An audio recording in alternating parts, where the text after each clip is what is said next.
রুই মাছের মাথা দিয়ে করলার ঘণ্ট। আহা, কি স্বাদ!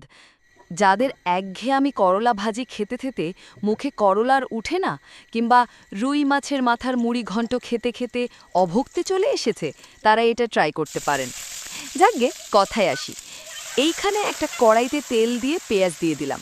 একটু ভেজে বাদামি হয়ে আসলে একটুখানি আদা রসুন বাটা দিয়ে দিলাম। সামান্য পানি ছিটাও দিলাম যাতে পেঁয়াজ পুড়ে না যায়। এরপর একে একে হলুদ গুঁড়ো, মরিচ গুঁড়ো, ধনিয়া গুঁড়ো আর লবণ দিয়ে দিলাম।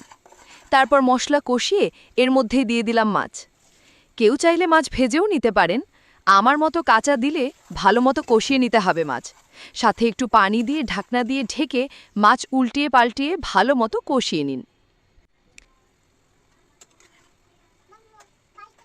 আমার পুচকিটা ব্যা ব্যা করছে, প্লিজ ইগনোর করবেন। আমি করি করলা ভাজি, সে খাবে পাস্তা। হাইরে, তাই জ্ঞানর জ্ঞানর করছিল সে। যাই হোক, বাদ দেন। মাছ কষানো হয়ে গেলে চিকচিক করে কেটে ধুয়ে রাখা করলা আর আলু দিয়ে দিন। এইবার ভালোভাবে নেড়েচেয়ে ভাজি করে নিন।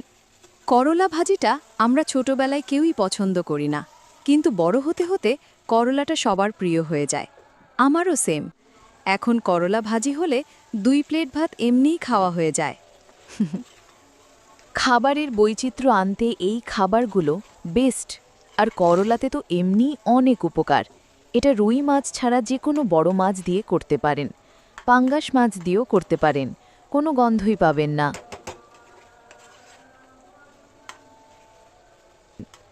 এইবার ভালোভাবে নেড়েচেড়ে ভাজি করে নিন। করলা আলু আধা সিদ্ধ হয়ে আসলে বেশি করে কাঁচামরিচ দিয়ে দিন। এটা কাঁচামরিচের ঝালে বেশি মজা। আমাদের ঘরে যেহেতু ছোট্ট সোনা আছে, তার জন্য মরিচ একটু কম দেই। করলা না খেলে যদি মাছটা খাই এই আশায়। যাই হোক, কথা। এরপর ভাজা জিরা গুঁড়ো দিয়ে দিন সামান্য। আমি সব রান্নার শেষে ভাজা জিরা গুঁড়ো দেই। কে কে আমার মতো এটা দিন, জানিয়ে যান। ঘণ্ট যখন হয়ে আসবে, সাথে লেবুর খোসা গ্রেট করে দিন বা লেবু পাতা দিন। অসম্ভব সুন্দর ঘ্রাণ আসবে। আমার কাছে লেবু পাতা ছিল না, তাই লেবুর খোসা গ্রেট করে দিলাম।